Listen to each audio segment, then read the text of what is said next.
So will you move the slides for me when I tell you, please? Yeah, yeah, you're welcome. I'm welcome to help you. Great. So is that as big as it gets? Can Can it you be see full my screen screen? or not? Yeah, can you make it full screen? I have make it done. We don't see it full screen. Veronica, maybe you could try to reshare your screen and choose a different window where the presentation is full Okay, screen. I will try again. Thank you. Thanks. Well, while she's doing that, I'd just like to say, can you all hear me?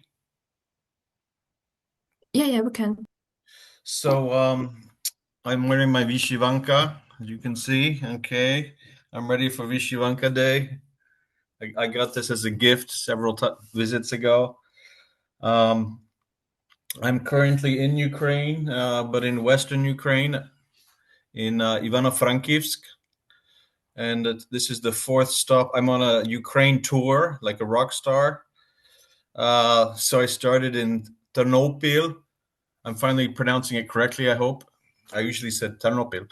And then I was in Kiev, and then in Lviv, now in Ivano-Frankivsk. And I'm going to the mountains tomorrow, to the Carpathians. Okay, that's better. Thank you. And then to Chernivtsi, and finally to, I hope I can pronounce this correctly, Podilsky.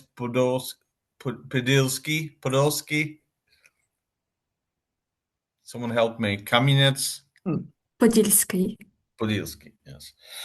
So I've been coming to Ukraine as often as I live in the Czech Republic in Olomouc. Just to correct the pronunciation, your pronunciation of the university was perfect, Palacký, but the city's pronounced Olomouc. So not too far away, and we have a lot of obviously Ukrainian refugees there who I've been trying to work with, and for the last 3 years I've been visiting Ukraine as often as I can, and it's kind of my mission to try to support Ukrainian universities, and not only here in Western Ukraine, but also in Eastern Ukraine, of course, where the situation is even more serious. Unfortunately, my university won't let me go too far east, further east from Kiev. But one day I hope to visit your beautiful homes and universities. So I'm not a TOEFL, ESL, EFL person, although I do have some experience with that. I'm a university literature professor, as from the introduction. So I feel a little bit here like a fish out of water, but I hope this will still be interesting for our Ukrainian colleagues and any other people. And this is kind of designed for students, but I think it's important. One of the good things about this sounds paradoxical. One of the few positives about the war is that people are becoming abroad more aware of Ukraine, and at least at the beginning of the war, more sympathetic. And so I think it's important that the rest of the world learns about Ukrainian history, Ukrainian language, Ukrainian writers, Ukrainian music, and realizes what a rich history and tradition this is, and why it's so important to preserve it from you know who. So I'm going to talk a little bit about music and also literature and history. I'm going to talk about the the bandura and the Irish harp. But I can't play either of those. But I do have a banjo here, which is a typical American instrument. I hope I can play it in my Vishivanka because I have these complicated beats. I've never played it, and I hope you can hear it. So we're going to sing a couple songs together. So it's going to be interactive, and so you can join me singing either with your mic on or off, maybe off because I think it might online. It's quite difficult with the sound. So, but I'll come back to the banjo. So the title of this talk is "A Terrible Beauty is Born." This is a quotation from the most famous Irish late 19th century, early 20th century poet William Butler Yeats. and it's a reference to it's from a poem called Easter 1916, which is a tribute to the men who died in the so-called Easter uprising, Easter Rising, fighting against the British in order to achieve independence. And it reminds me a lot of the Maidan martyrs, who are commemorated, of course, not only in Kiev but around Ukraine. And the idea that perhaps sometimes something terrible has to happen in order to bring about a greater good. So these martyrs, this sacrifice for the nation, eventually bring about something positive. We sure hope so. And this talk is inspired not only by my visits to Ukraine over the last 3 years and my exposure to Ukrainian literature, music, and history, but also by the fact that I decided to teach a new class at my home university in Olomouc. And this is a course on 20th century Irish literature. So I usually teach Shakespeare and modernism, so this was kind of a new thing for me. And by the way, the Irish government is very supportive of Ukraine. So if you need support, the US and the British are losing interest, but Ireland is I met the Irish ambassador to the Czech Republic, and he said, we are the only native English-speaking country left in the EU. So if you haven't already, reach out to them. They're quite eager to cooperate with Ukraine and universities. I've been learning a lot as I go, both about Ukraine and Ireland, and I've been particularly impressed by the many parallels between Irish and Ukrainian history and culture, as well as parallels, of course, with my home adopted country, the Czech Republic. The title page of this presentation depicts, of course, the national stringed instruments of the two countries, the Irish harp, okay, you can see in the upper right, gold version, proudly depicted for many years on the national beer of Ireland, Guinness Stout. So I hope you've all tried Guinness. The main reason I live in the Czech Republic is because I drink beer. I'm a very shallow person, actually. And the Czechs are the only thing they're number one in is beer consumption. But Ireland is number two, I believe, but they drink a lot of stout. It's very thick beer. And as you can see on this lovely, it's making me thirsty. It's a bit early in the day to think about beer. There's this harp on it. So this is a very important symbol, which is depicted also on coins. Their euro coin. You know, each of the euro coins is each member country has their own coins. And the Ukrainian bandura, of course, on the bottom right with this lovely woman in her vyshyvanka. I had the pleasure of seeing a professor of music play the bandura on my last visit to the Pedagogical University in Ternopil. I'm always worried I mispronounce this. 2 years ago, and was very impressed. Much more difficult, of course, to play than my banjo. Much more impressive, however, is the ancient history of the instrument and the bandurists who played it and who were often blind in the past. You can correct me if I'm wrong. I'm still learning about this. These skilled musicians whose craft was passed on from generation to generation preserved many of the Ukrainian legends, stories, and songs which were essential for the nation's identity and language. Starting in the 19th century, bandurists began to be persecuted, initially losing their jobs and eventually facing imprisonment and destruction of their instruments. The persecution reached its high point with several infamous executions of bandurists and other musicians in the early 1920s, and once again in 1933. And that's supposed to be, I hope it's accurate, a monument in the top left to the murdered musicians on this slide. The bandura tradition, however, has been kept alive and been revived, as you all know, and is very much flourishing at present, being taught at many places. The Irish Celtic harp, don't say Celtic like the American basketball team. Americans always say Celtic. This is incorrect. It should be a hard C. Celtic.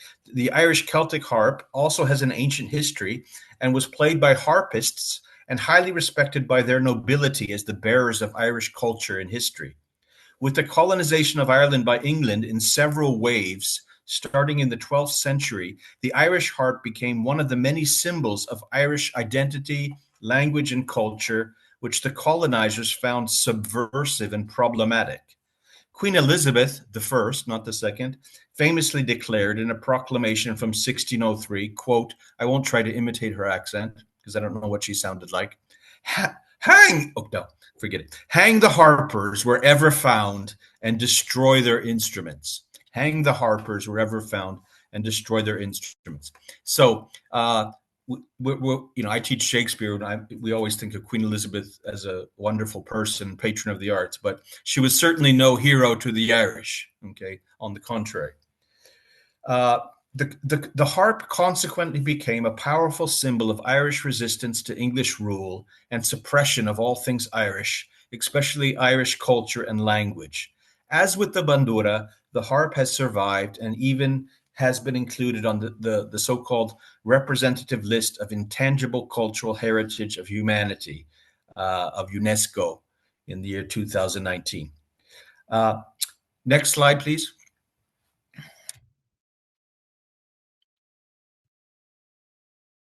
There. I will not waste your time with the summary of the long and often tragic history of Ukraine, but will focus here on Ireland, which you will be less familiar with. Irish, or Gaelic, is a Celtic language, other examples of which are Welsh, Scottish Gaelic, Breton, and several smaller languages. We actually have at our university, we have courses in Irish, one of the few places in the Czech Republic.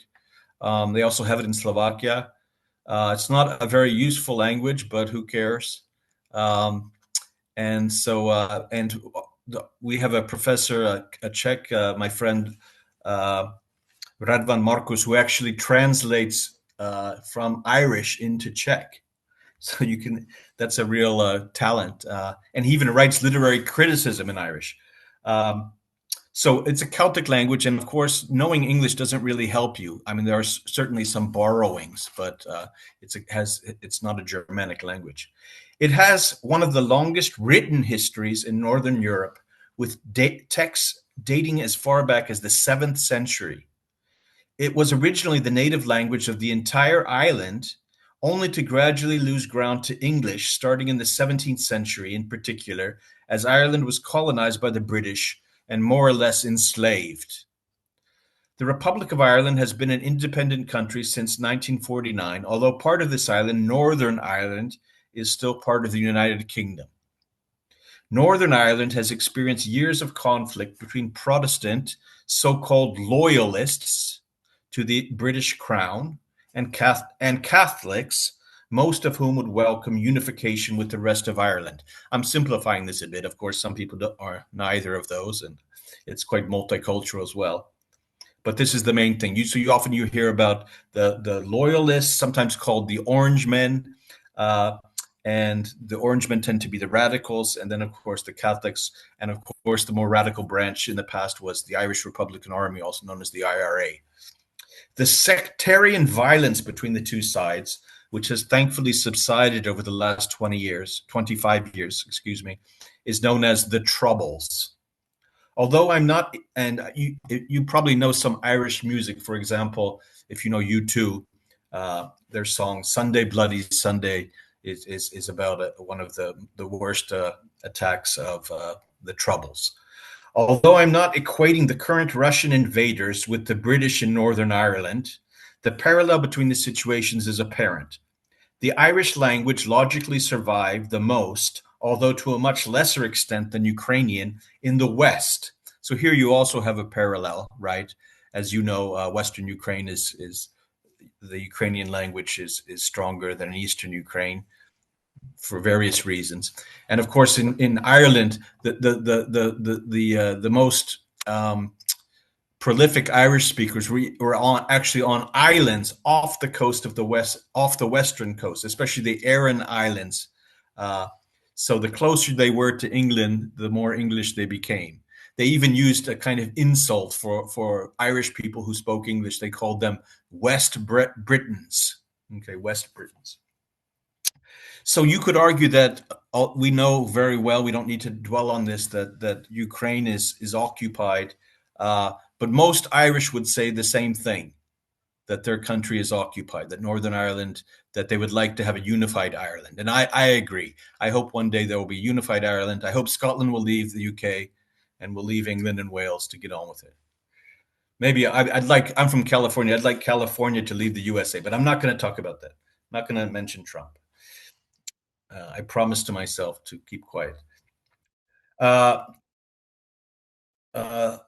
This situation, the English colonization and gradual destruction of the Irish language, began to change with the Irish Gaelic revival in the late 19th century.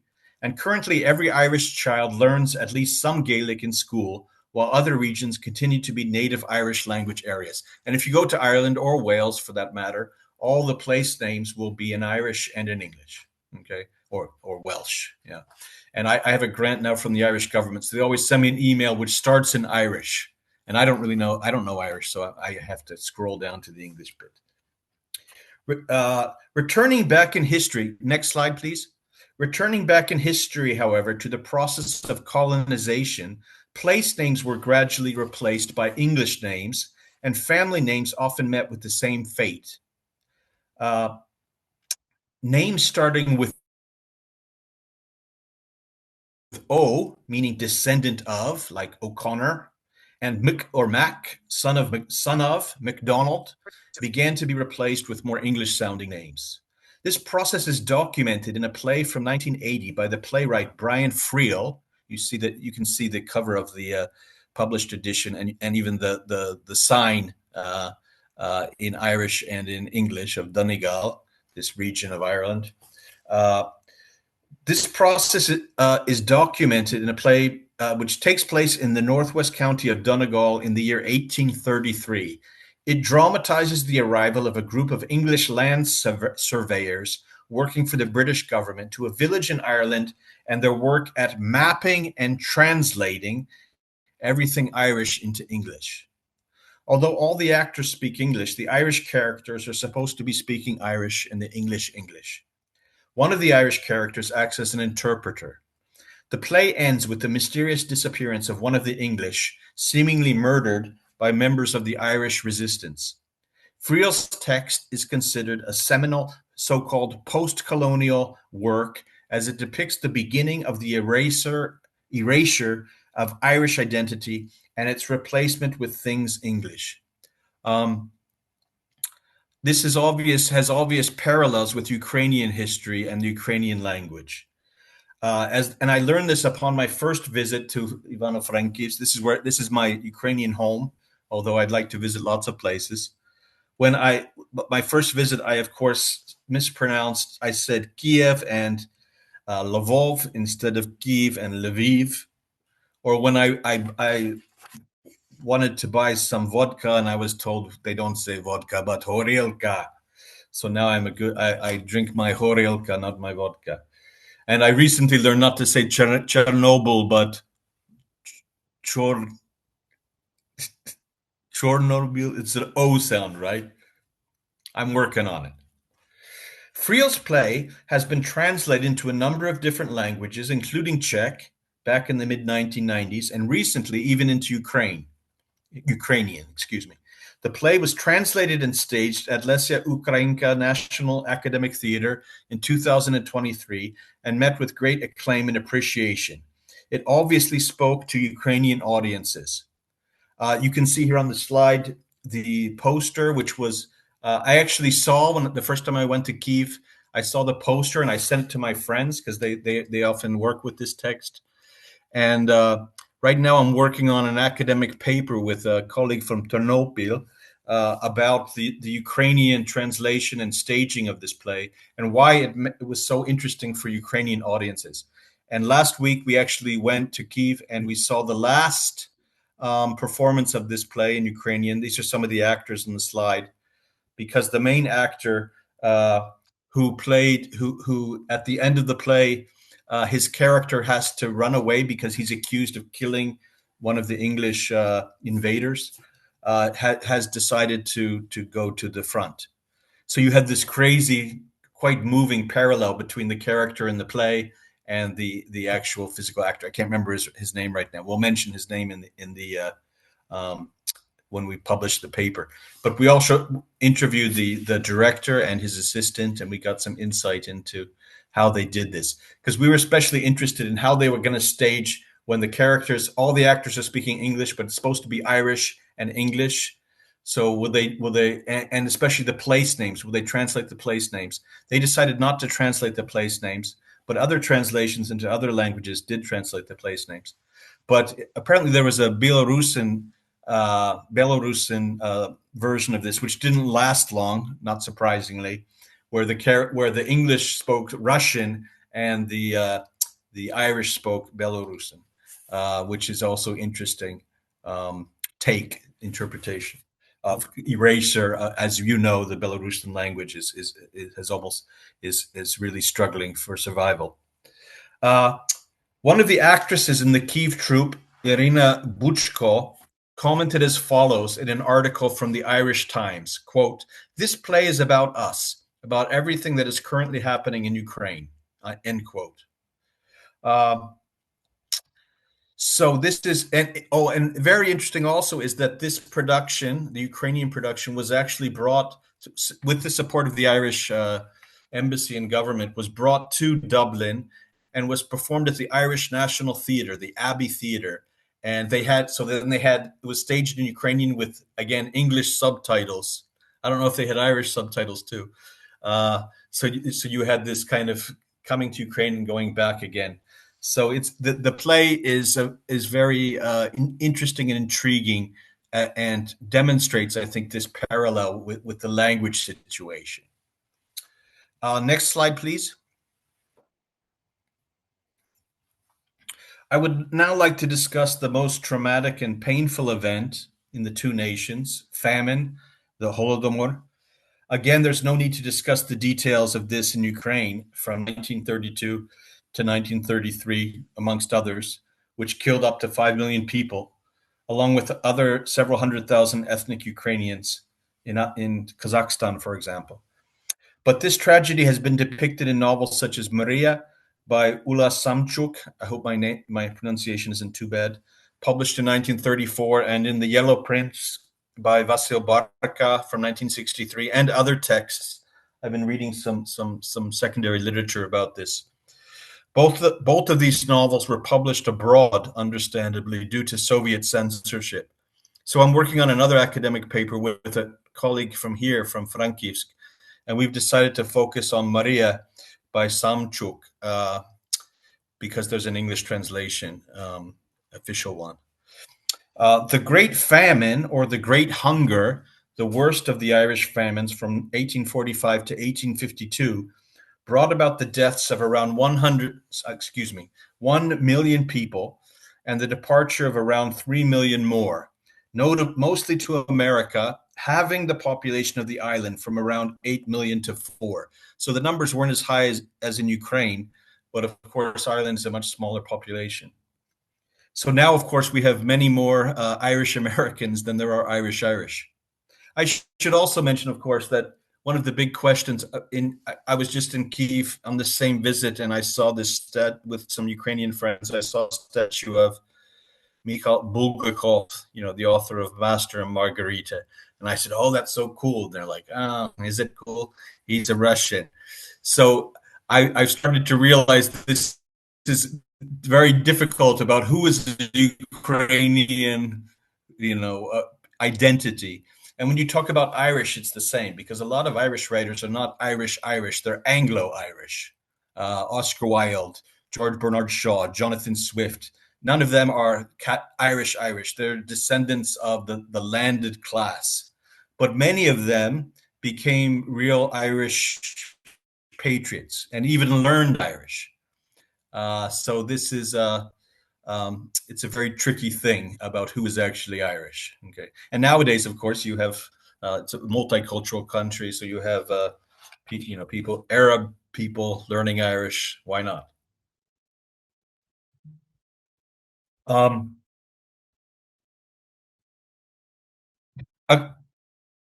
Sorry, I got a bit lost. The blame for the tragedy in Ireland has been debated, the same as the Ukrainian one, with the British rulers blaming the Irish themselves and or the neglect of the ruling landed class in Ireland. Irish historians, however, and of course the Ukrainian famine, although I've met some people who disagree, who I was annoyed by, was man-made. As you know, I think it was a genocide.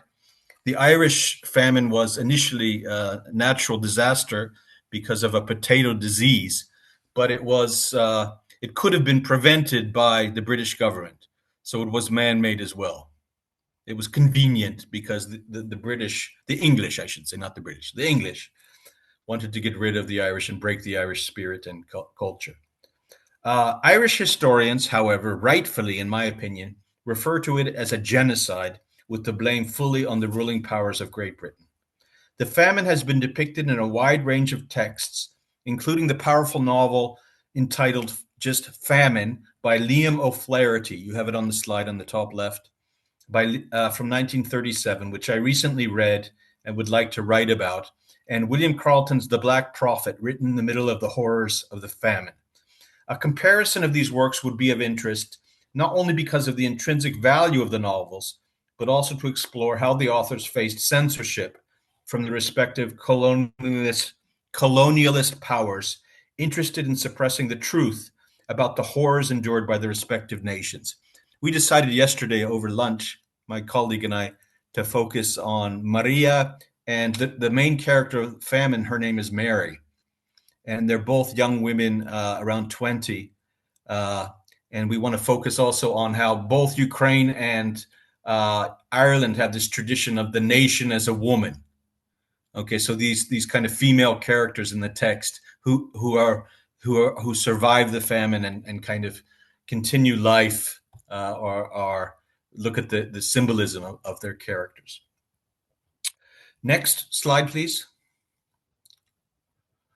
The Irish famine was documented not only in literature and art, but also in music. One of the most well-known songs is entitled The Fields of Athenry, written by Pete St. John in 1979, but documenting events from the 1940s in Athenry, Western Ireland. So this is a small town which was completely liquidated by the famine. Either people left or they died. Specifically the fate of a man who stole, quote, Trevelyan's corn. This is the third line of the song. Trevelyan was the governor of Ireland, the English governor of Ireland. And the young man in the story steals some corn to feed his family. He's arrested and imprisoned and deported to Australia. You know, Australia was founded by convicts. And he leaves behind his pregnant wife. And the refrain of the song, "Low lie the fields of Athenry," is this sense that the potatoes have not grown, that there's nothing to eat. Doc, so let's I want you to join me in singing this song. Are you ready? You guys ready to sing? Let me hear some enthusiasm. Ready? Nobody? Is anyone there? Are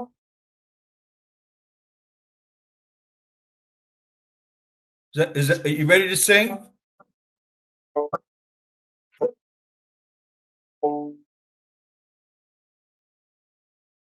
By a lonely prison wall, I heard a young girl calling. Michael, they have taken you away, for you stole Trevelyan's corn, so the young might see the morn. Now a prison ship lies waiting in the bay. I hope you're singing.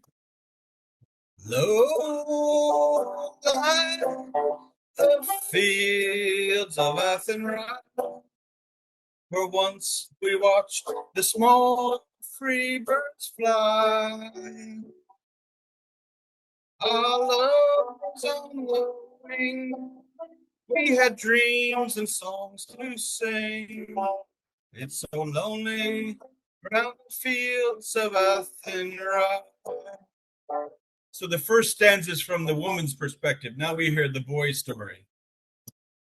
By a lonely prison wall, I heard a young man call, Ollie. Nothing matters more when you're free. Against the famine and the cold, I rebelled, they cut me down. Now you must raise a child with dignity.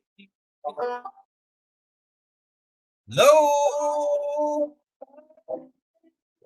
fields of Athenry, where once we watched the small free birds fly. Our love was on the wing. We had dreams and songs to sing. It's so lonely round the fields of Athenry. By a lonely prison wall, she watched the last star fall.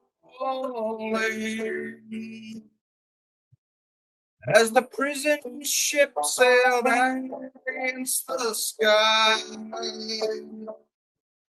for she'd live in hope and pray for her love in Botany Bay. It's so lonely in the fields of Athenry. Okay, last time. Lo, the fields of Athenry, where once we watched the small free birds fly. Our love was on the wing. We had dreams and songs to sing. It's so lonely round the fields of Athenry. The last line. It's so lonely round the fields of Athenry.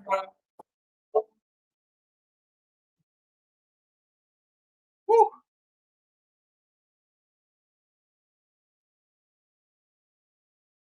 So if you ever visit Ireland, folks, just sing that song and you'll get a free drink. I guarantee it.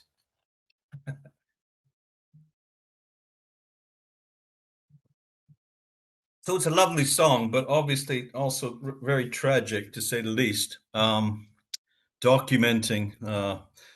the destruction of the community, but also the whole country. Okay, next slide, please.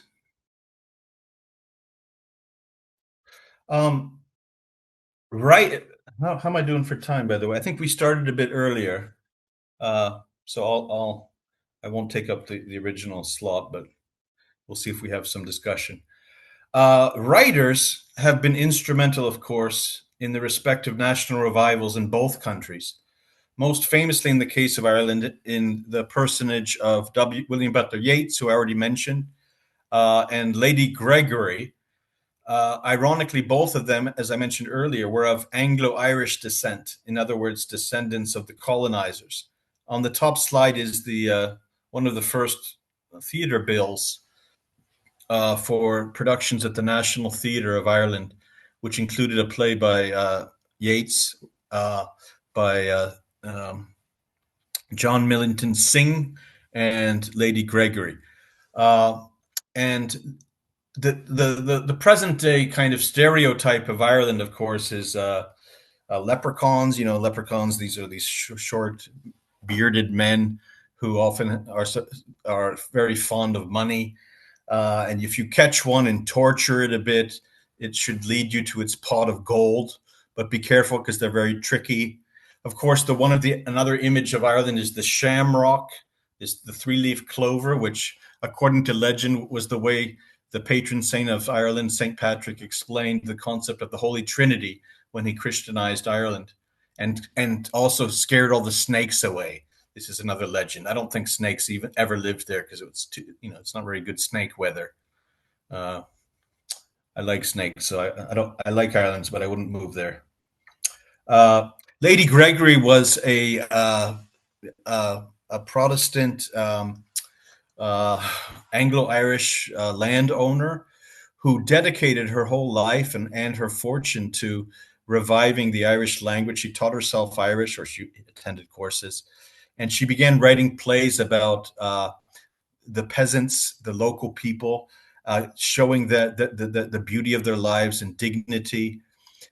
Yeats became interested in Irish mythology and Irish folklore, and really popularized the whole kind of stereotypes, including things like Halloween. We always blame the Americans for Halloween, but it's the Irish who invented it. Of course, on the slides, we have Mr. Sevchenko and let's say Ukrainka. So just as in Ireland and in the Czech Republic, of course, in the late 19th century, writers were instrumental in drawing, in reviving interest in Irish history, Irish culture, and most of all, language. So there's an obvious parallel here. And one of the many things I like about Ukraine is that so many places and universities are named after writers. So I'm right now in Ivano-Frankivsk, and I just came from Ivano-Franko University in Lviv, and of course we have Sevchenko University in Kyiv, and I'm sure there's many more.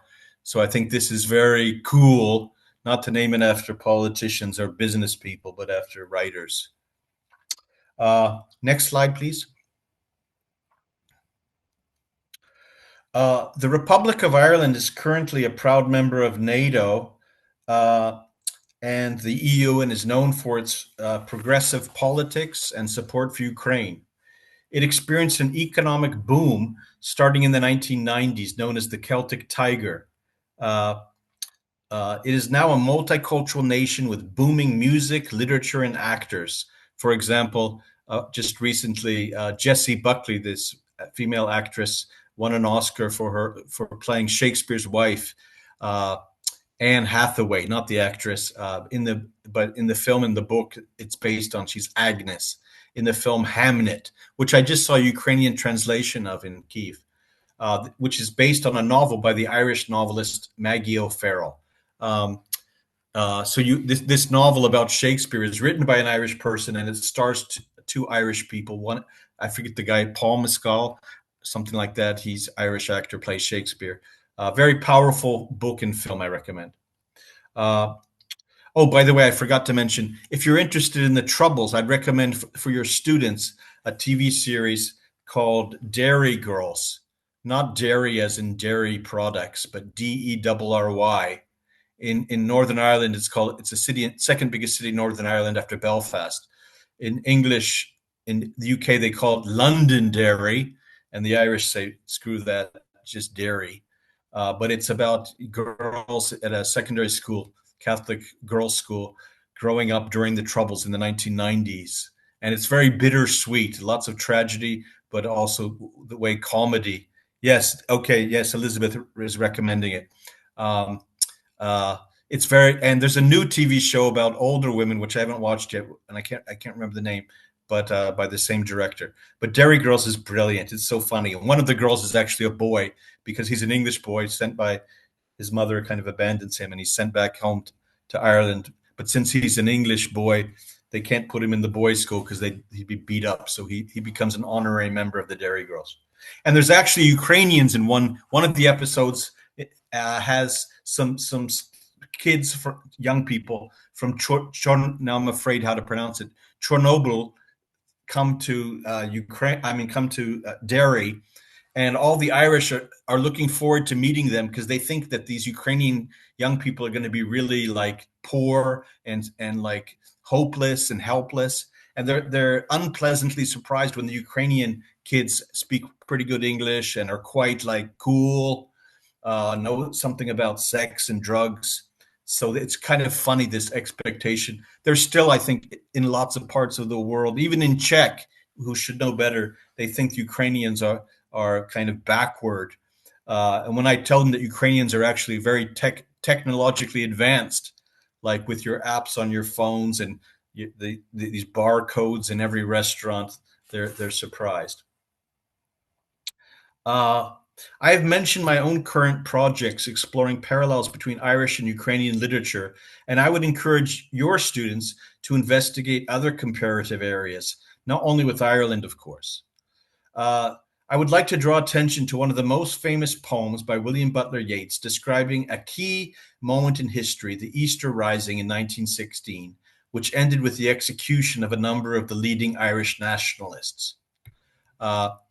So Yeats, he was an intellectual, a poet, a dramatist, a historian, and his muse was a woman named Maud Gunn, who was this beautiful but also passionate nationalist supporter of the IRA. And she admired Yeats, but she thought he was kind of a wimp, a kind of bookish nerd. And they had a love affair, but she wasn't so impressed, I guess, with his prowess in bed. But I think more with his personality, that he was too much talk, no action. And he proposed to her twice. She turned him down. When she had a daughter and her daughter turned of age, he proposed to her too. She turned him down. So he's kind of a cringy guy in some ways. But she did marry a man who was one of the leaders of the Easter Uprising. And this is kind of Yeats's confession that he was wrong, that sometimes violence is needed for a greater good. And this is also interesting. I'll get to that. So let's just go to the end of the poem. It says, and thought before I had done of a mocking tale or a jibe to please a companion around the fire at the club. So he basically admits that he was kind of dismissive of these radicals, and he thought they would never make any difference, being certain that they and I but lived where motley is worn. Motley is a reference to the old fool's costume in Shakespeare. They have this kind of patched clothing. He said he thought they were just clowns. All changed utterly. A terrible beauty is born. So this is the name of my talk. It's a reference to the execution of these men and to martyrdom, like the many Ukrainians, and how this loss, this defeat, actually led to an eventual victory, where the Irish population, as a consequence of this tragedy and other tragedies, kind of began to support more and fight for their independence. So as we know, the Ukrainian tragedy has, again, another positive of the war is that many Ukrainians have come together. The Ukrainian language is flourishing more than ever. I also put here a poem by the Ukrainian poet Artur Dronia, which my Ukrainian colleagues will know his name, also a soldier. And this is a translation of the poem, which is inspired by verses from the Bible about love, the nature of love from Paul the Apostle, and read by, of course, Mr. Gandalf, Ian McKellen, wearing his Vishivanka. I'm not going to play this, but you probably know it already, but it's very powerful and quite moving. I played it for some of my students, and some of them started crying, so I don't want to make you cry. You probably have enough to cry about. Okay, next slide. So I would like to end with another song called The Old Triangle, made famous by the Irish dramatist Brendan Behan. Brendan Behan was a Catholic Irish playwright who, as a young man, joined the Irish Republican Army to fight against the English and fight for independence. He actually went to England and wanted to set off some bombs, but he kind of was not very naive about it, and he was captured and imprisoned. And then he was released, and he went back to Ireland, and he tried to join another fight, and he was arrested again. So this song is about a prisoner on death row waiting to be executed. And the old triangle, this funny spelling, is, I guess, Irish English.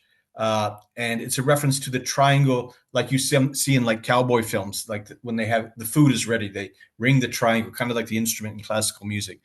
They have this triangle which they ring in the morning, very early in the morning, when the prisoners have to get up and clean their cells. In this play, so Mr. Behan used this song as a kind of ongoing motif in his autobiographical play called The Queer Fellow. Not queer in the gay meaning, but just the old meaning, odd fellow, from 1962. The play takes place in Mountjoy Prison, which is in Dublin, and which is located on the so-called Royal Canal. Okay. And the song is sung repeatedly by a prisoner in solitary confinement awaiting his execution. And this song annoys everybody. It annoys the warden and the guards. So it's kind of his last act of resistance, kind of singing in the face of death. So it's kind of a defiant song of survival. And I think music, one of the many things I've been impressed with in Ukraine is how important music is in Ukrainian culture, songs, folk songs. I was in Lviv on the square near the opera, and there were lots of street musicians, and I was impressed that there were young people, old people, men, women, short, fat, dogs, cats, and everyone. Not that I exaggerated with the animals, but everyone was singing together. And this is something which is not very common anymore, I think, in the United States or UK or the Czech Republic. Everyone's into their own style of music, or young people are too cool to hang out with older people. So I was impressed that the music, this was obviously some song which resonated with everybody, was sung by everybody without any embarrassment. So this song is an anthem of hope and defiance by an Irish nationalist imprisoned by the British rulers. That's also an interesting, I would say, parallel, because of course, one of the justifications of Putin's invasion is that the Ukrainians are Nazis, and so on and so on. The way, of course, who is a hero and who is a terrorist? Okay, so Brendan Behan was a terrorist according to the English, but a hero for the Irish. It depends which side you're on. There's a couple weird words in the text. In the third stanza, it says, the screw was peeping. The screw here means the guard. He's peeping through the hole of the cell. And the loik was sleeping. A loik here is a slang word for the prisoner. Okay, here we go.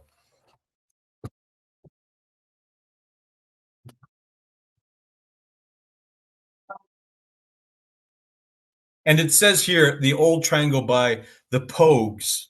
They're Irish, Anglo-Irish band, very good punk folk band, but they just popularized it. The song is older. Well, a hungry feeling came over me stealing, and the mice were squealing in my prison cell. And that old triangle went jingle, jangle all along the banks of the Royal Canal. Oh, I forgot. Yeah, usually when I play this song, I tell students or teachers to jingle, jangle their keys. So you can jingle something when I sing Jingle Jangle. Oh, to start the morning, the warning bawling, get out of bed and clean out yourself.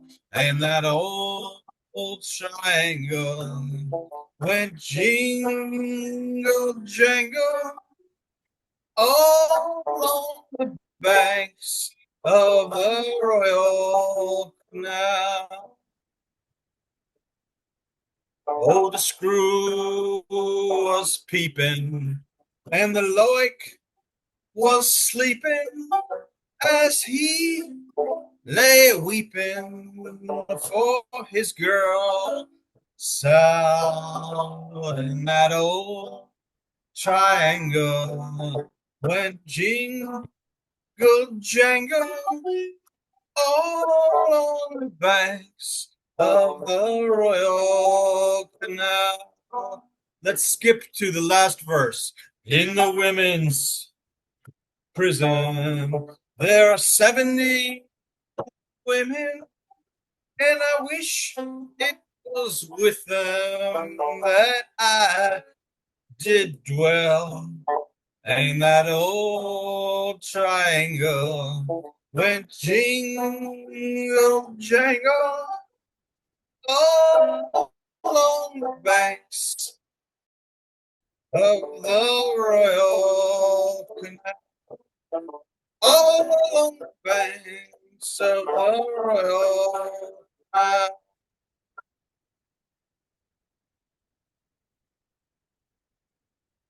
So this song is important for Irish culture because it's a song of hope, of defiance, of resistance in the face of oppression and colonization. And this is one of the. This is the third week of my trip, and I get a bit emotional sometimes because I'm amazed that this is the fifth year of the war and people are still. Of course, the big heroes of the war are the men and women fighting at the front, but I think also you teachers and students are heroes to continue to get up in the morning and continue educating, and especially you people in places like Sumy. I can't imagine your circumstances, but hats off to you, and thank you for doing your work. And so Ireland is, I think it's a great interest to look at Ireland. Had a very tragic history, was off impoverished country, of a violence-torn country, but has now, and we hope permanently, come out on the other side. And it can provide us, you Ukrainians and its sympathizers like myself, with a kind of model and perhaps vision of hope, of peace and prosperity. So thank you.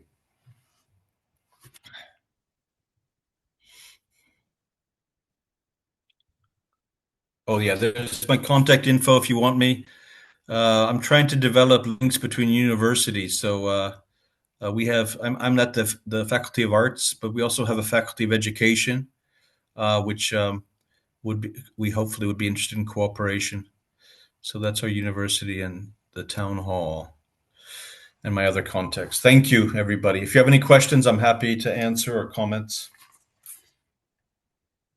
I guess I ended a bit early.